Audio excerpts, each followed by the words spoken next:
You're lying in bed at 1 a.m., running the same 5 minutes of a conversation through your head for the 10th time. You tell yourself you're solving something. You tell yourself this is what smart, careful people do. But the real answer's far stranger. Your brain isn't solving anything right now. It's spinning its wheels and calling it traction. And somewhere inside you, a quiet voice insists that feeling busy in your own head means you're getting somewhere. It doesn't. Why does something so exhausting feel so productive? Overthinking wears a costume. It dresses up as diligence. It dresses up as responsibility. Psychologist Susan Nolen-Hoeksema spent decades studying this exact pattern and gave it a name: rumination. Rumination isn't thinking, it's replaying. Your mind loops the same worry, the same regret, the same imagined conversation without ever moving toward a resolution. Notice that. It's happening to you right now in some corner of your day, and you probably call it processing. Nolen-Hoeksema's research found something uncomfortable. People who ruminate more don't solve problems faster. They solve them slower, if at all. So why does it feel like effort? Because your brain confuses motion with progress. A wheel spinning in mud looks exactly like a wheel spinning on pavement. Only one of them is going anywhere. Here's what nobody tells you about that looping feeling. It activates the same brain regions as actual problem solving. Neuroscientist Ethan Kross, who studies inner dialogue at the University of Michigan, calls this internal noise chatter. And chatter borrows the machinery of real cognition without producing any of its output. That's the trap.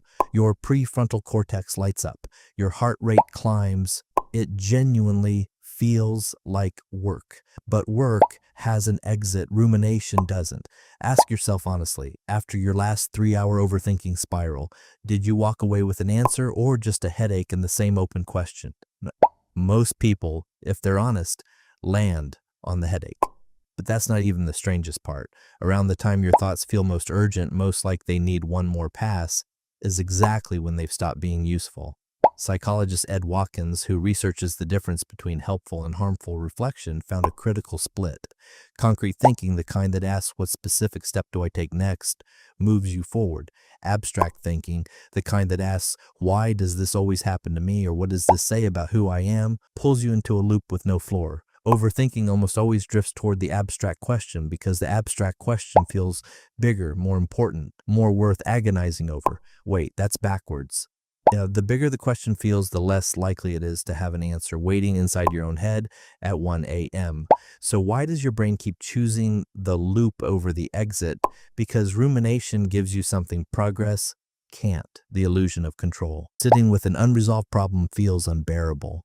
Replaying it, even uselessly, feels like doing something about it. Your nervous system prefers the discomfort of familiar, spinning over the discomfort of genuine uncertainty.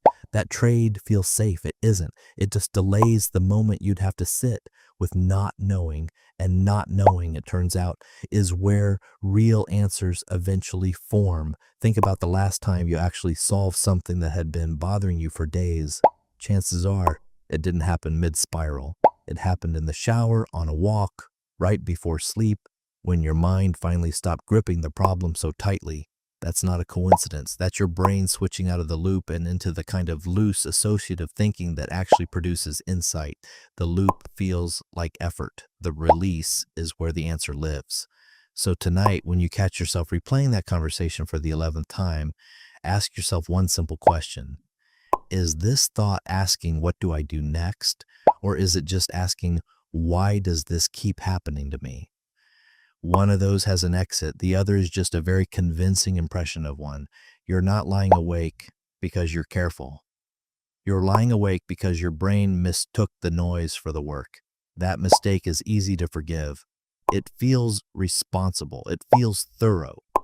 But the next time the loop starts, try naming it out loud, even quietly. This is spinning, not solving. That single sentence breaks the costume. It turns the noise back into what it actually is. If you enjoyed this, consider subscribing for more videos.